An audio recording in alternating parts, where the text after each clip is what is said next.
নমস্কাৰ প্ৰিয় বন্ধু-বান্ধৱীসকল, আমাৰ ইউটিউব চেনেল বেছ ষ্টাডি হাবলে আপোনালোকক পুনৰবাৰ স্বাগতম জনাইছোঁ। আজি এই খণ্ডটিত আলোচনা কৰিব লৈছোঁ আগন্তুক এছআই অৰ্থাৎ অসম পুলিচ ছাব ইন্সপেক্টৰ পদৰ যি লিখিত পৰীক্ষা হ'ব লগা আছে, সেই লিখিত পৰীক্ষাত আহিব লগা কিছুমান সাম্ভাৱ্যপূৰ্ণ প্ৰশ্ন উত্তৰৰ ওপৰত আমি আজি ডিছকাছ কৰিম। চ' পলম নকৰি আজি খণ্ডটি আৰম্ভ কৰোঁ আহক। কুৱেশ্যন নম্বৰ 1ত সোধা হৈছে the history of Assam can be divided into era. ইয়াতে সুধিছে যে অসমৰ ঐতিহাসিক যুগক কেইটা ভাগত ভাগ কৰা হৈছে বুলি সুধিছে, আৰু এই প্ৰশ্নটিৰ সঠিক উত্তৰ হ'ব option number B is the correct answer 4, অৰ্থাৎ অসমৰ ইতিহাসক আৰম্ভণিৰ পৰা বৰ্তমানলৈ 4টা ভাগত ভাগ কৰা হৈছে, আৰু সেইকেইটা হৈছে এনচিয়েণ্ট ইৰা। প্ৰথমে আহিল এনচিয়েণ্ট ইৰা। এই ইৰা আৰম্ভ হৈছিল 4th চেঞ্চুৰীৰ পৰা। ইয়াৰ আগতে যি হিষ্ট্ৰী আছিল সেয়া কোনো তথ্য পোৱা নাযায় কাৰণে 4th চেঞ্চুৰীৰ পৰা ইয়াক ধৰা হয়। এই সময়খিনি যিখিনি তথ্য আছিল সেই তথ্যবোৰ কামৰূপ অসমৰ সমুদ্ৰগুপ্ত ইনস্ক্ৰিপশ্যন এলাহাবাদ পিলাৰৰ পৰা গম পোৱা যায়, অৰ্থাৎ কামৰূপ কিংডম এই 4th চেঞ্চুৰীৰ পৰা আৰম্ভ হৈছিল বুলি ধৰা হয়। ইয়াৰ পিছতে অৰ্থাৎ দ্বিতীয়তে আহিল medieval era.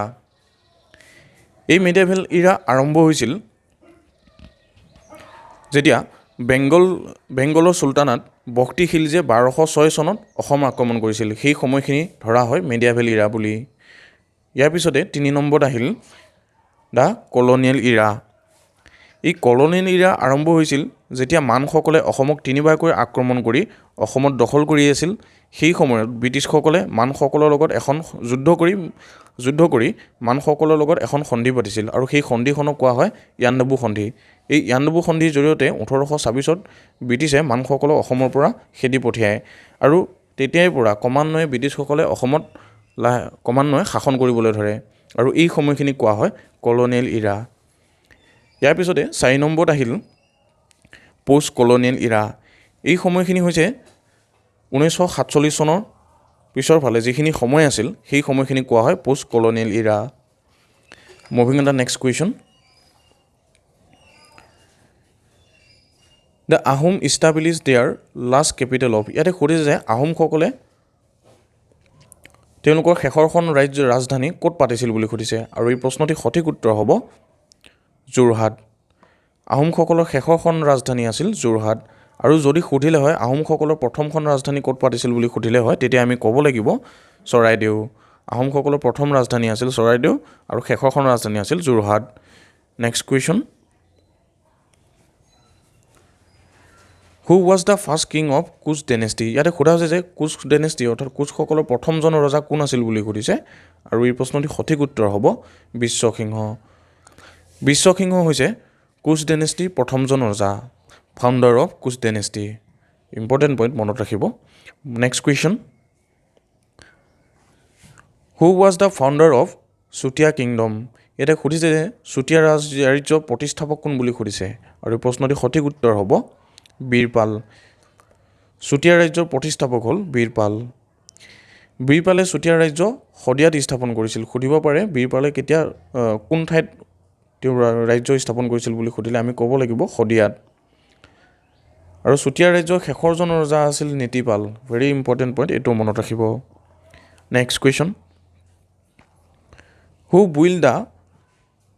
Build the Umananda temple. এটা সুধিছে যে উমানন্দ মন্দিৰ কোনে সজাইছিল বুলি সুধিছে, আৰু এই প্ৰশ্নটিৰ সঠিক উত্তৰ হ'ব গদাধৰ সিংহ। গদাধৰ সিংহই উমানন্দ মন্দিৰ সজাইছিল। এই উমানন্দ মন্দিৰটো হৈছে এটা শিৱ মন্দিৰ। এই মন্দিৰটো গুৱাহাটীৰ ওচৰৰ ব্ৰহ্মপুত্ৰ নদীৰ পিকক আইলেণ্ডত অৱস্থিত। Next question. Who was the founder of Varman dynasty. ইয়াতে সুধিছে বৰ্মন বংশৰ প্ৰতিষ্ঠাপক কোন বুলি সোধা হৈছে, আৰু এই প্ৰশ্নটিৰ সঠিক উত্তৰ হ'ব পুষ্য বৰ্মন। পুষ্য বৰ্মনে বৰ্মন ডাইনেষ্টি ইষ্টাব্লিছ কৰিছিল অৰ্থাৎ প্ৰতিষ্ঠা কৰিছিল, আৰু বৰ্মন বংশৰ প্ৰথমজন শাসক আছিল পুষ্য বৰ্মন। লগতে পুষ্য বৰ্মনে সেইখিনি সময়ত ভাৰতবৰ্ষৰ সমসাময়িক ৰজা আছিল সমুদ্ৰগুপ্ত। আৰু এটা ইম্পৰ্টেণ্ট পইণ্ট মনত ৰাখিব, বৰ্মন ডাইনেষ্টি সেইখিনি সময়ত কামৰূপত আছিল, আৰু সেইখিনি সময়ত কামৰূপৰ ৰাজধানী আছিল প্ৰাগজ্যোতিষপুৰ। ভেৰি ইম্পৰ্টেণ্ট পইণ্ট মনত ৰাখিব। Next question. Who was the last king of Varman dynasty. ইয়াতে সোধা হৈছে বৰ্মন বংশৰ শেষৰজন ৰজা কোন বুলি সোধা হৈছে, আৰু এই প্ৰশ্নটিৰ সঠিক উত্তৰ হ'ব ভাস্কৰ বৰ্মন। কুমাৰ ভাস্কৰ বৰ্মন হৈছে বৰ্মন বংশৰ শেষৰজন ৰজা। কুমাৰ ভাস্কৰ বৰ্মনৰ দিনতেই অৰ্থাৎ তেওঁ ৰাজত্ব কালতেই চীনাৰ পৰিভাষক হিউৱেন চাঙে অসমলৈ আহিছিল। আৰু হিউমেন চাঙৰ এখন বুক আছিল, সেই বুকখনৰ নাম হ'ল চি ইউ কি। এই বুকত কামৰূপৰ বিষয়ে কিছু তথ্য লিখা আছিল। Next question,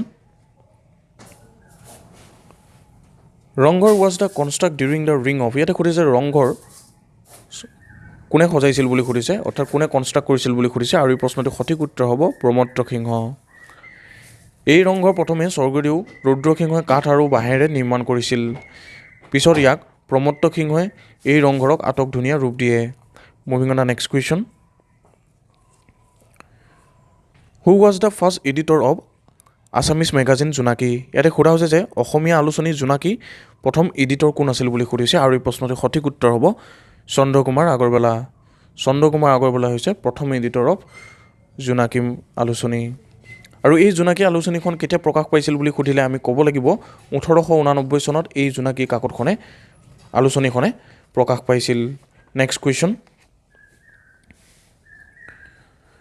the first Assamese romantic poem Bonkuwori was written by. ইয়াতে সুধিছে প্ৰথম অসমীয়া ৰোমান্টিক কবিতা বনকুঁৱৰী কোনে লিখিছিল বুলি সুধিছে, আৰু এই প্ৰশ্নটিৰ সঠিক উত্তৰ হ'ব চন্দ্ৰকুমাৰ আগৰৱালা। চন্দ্ৰকুমাৰ আগৰৱালাই এই বনকুঁৱৰী কবিতাটো লিখিছিল। জোনাকী প্ৰথম সংখ্যাত এই বনকুঁৱৰী কবিতাটো অসমীয়া ৰোমান্টিক কবিতা ৰূপে প্ৰকাশ পাইছিল। Next question, Sati Sadhani was a queen of which dynasty. ইয়াতে সুধিছে যে সতী সাধনী কোন বংশৰ ৰাণী আছিল বুলি সুধিছে, আৰু এই প্ৰশ্নটিৰ সঠিক উত্তৰ হ'ব চুতীয়া। চুতীয়া বংশৰ ৰাণী আছিল সতী সাধনী। তেওঁ চুতীয়া বংশৰ শেষৰগৰাকী ৰাণী আছিল। লগতে তেওঁ ধৰ্মধ্বজ পালৰ জীয়ৰী আছিল, আৰু চুতীয়া ৰাজ্যৰ শেষৰজন ৰজা নীতিপালৰ পত্নী আছিল। মনত ৰাখিব, very important point. Next question, who was the founder of the Jorhat সাৰ্বজনীন সভা। ইয়াত হৈছে যোৰহাট সাৰ্বজনীন সভাৰ প্ৰতিষ্ঠাতা কোন আছিল বুলি সুধিছে, আৰু এই প্ৰশ্নটিৰ সঠিক উত্তৰ হ'ব জগন্নাথ বৰুৱা। এই প্ৰশ্নটি যোৱাবাৰ অসম পুলিচ SI এক্সামত আহিছিল তেনেকুৱা যেন লাগিছে। Next question, which one is the considered as the first Assamese sonnet. ইয়াতে সুধিছে কোনটো অসমীয়া চনেট বুলি কোৱা হয়, আৰু এই প্ৰশ্নটিৰ সঠিক উত্তৰ হ'ব প্ৰিয়তমা চিঠি। এই অসমীয়া চনেট প্ৰিয়তমা চিঠি হেমচন্দ্ৰ গোস্বামীদেৱে ৰচনা কৰিছিল। এই প্ৰিয়তমা চিঠি প্ৰথম জোনাকী কাকতত প্ৰকাশ পাইছিল। ইম্পৰ্টেণ্ট পইণ্ট মনত ৰাখিব। Next question, the royal symbol of Kings of ancient Kamrup was. ইয়াতে সুধিছে এনচিয়েণ্ট কামৰূপৰ অৰ্থাৎ পৌৰাণিক অসমৰ সেইখিনি সময়ত ৰজা মহাৰজাসকলৰ ৰাজকীয় চিম্বল কি আছিল বুলি সোধা হৈছে, আৰু এই প্ৰশ্নটিৰ সঠিক উত্তৰ হ'ব এলিফেণ্ট। এনচিয়েণ্ট আছামত ৰজা মহাৰজাসকলৰ ৰাজকীয় চিহ্ন আছিল হাতী। ইম্পৰ্টেণ্ট পইণ্ট মনত ৰাখিব। Moving on the next question, the war of Saraighat was fought between Ahom and Mughal in the year. ইয়াতে সুধিছে আহোম আৰু মোগলৰ মাজত শৰাইঘাটৰ যুদ্ধ কেতিয়া হৈছিল বুলি সোধা হৈছে, আৰু এই প্ৰশ্নটিৰ সঠিক উত্তৰ হ'ব 1671। 1671 চনত আহোম আৰু মোগলৰ মাজত শৰাইঘাটৰ যুদ্ধ হৈছিল। এই যুদ্ধ গুৱাহাটীৰ ওচৰৰ ব্ৰহ্মপুত্ৰ নৈ পাৰৰ শৰাইঘাটত হৈছিল। সেইখিনি সময়ত আহোম সৈন্যৰ সেনাপতি আছিল লাচিত বৰফুকন, আৰু মোগল সৈন্যৰ সেনাপতি আছিল Raja Ram Singh. Moving on the next question,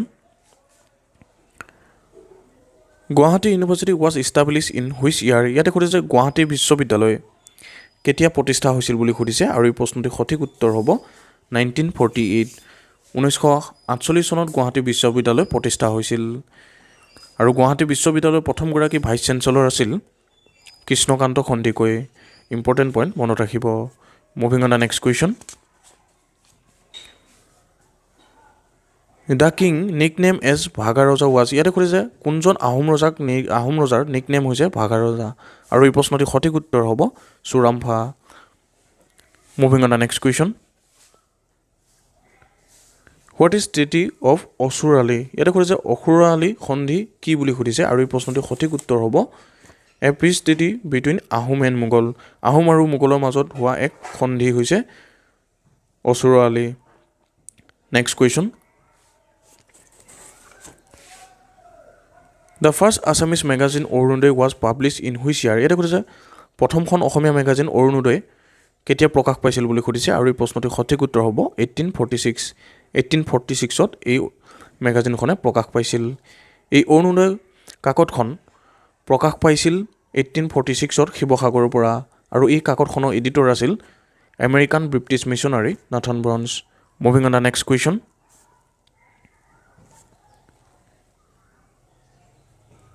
The first state anthem, O মোৰ আপোনাৰ দেশ, was first published in the magazine name. ইয়াতে সুধিছে যে অসমৰ ষ্টেট এন্থেম অ মোৰ আপোনাৰ দেশ কোনখন মেগাজিনত প্ৰথম প্ৰকাশ পাইছিল বুলি সুধিছে আৰু এই প্ৰশ্নটিৰ সঠিক উত্তৰ হ'ব বাঁহী 1909 চনত প্ৰকাশ পোৱা অসমীয়া আলোচনী বাঁহীত এই ষ্টেট এন্থেম অসমৰ ষ্টেট এন্থেম অৰ্থাৎ অসমৰ জাতীয় সংগীত প্ৰথম প্ৰকাশ পাইছিল অ মোৰ আপোনাৰ দেশ জাতীয় সংগীতটি 1927 চনত তেজপুৰত বহা অসম ছাত্ৰ সন্মিলনে অফিচিয়েলি এডপ্ট কৰিছিল ভেৰি ইম্পৰ্টেণ্ট পইণ্ট মনত ৰাখিব প্ৰিয় বন্ধু বান্ধৱীসকল আজি খণ্ডটি শেষৰ প্ৰশ্নটি হৈছে the treaty of Yandabo was sign in the year ইয়াতে কৈছে ইয়াণ্ডাবু সন্ধি কেতিয়া হৈছিল বুলি সুধিছে আৰু এই প্ৰশ্নটিৰ সঠিক উত্তৰ হ'ব 1826 চনত 1826 চনত ইয়াণ্ডাবু সন্ধি হৈছিল আৰু এই সন্ধি কাৰ কাৰ মাজত হৈছিল বুলি ক'লে আমি ক'ব লাগিব ইষ্ট ইণ্ডিয়া কোম্পানী আৰু বাৰ্মিজসকলৰ মাজত হৈছিল আৰু এই সন্ধিখন হৈছিল 24 ফেব্ৰুৱাৰী 1826 চনত প্ৰিয় বন্ধু বান্ধৱীসকল ভিডিঅ'টো চাই কেনেকুৱা পালে নিশ্চয় লাইক কমেণ্ট এণ্ড শ্বেয়াৰ কৰিব ধন্যবাদ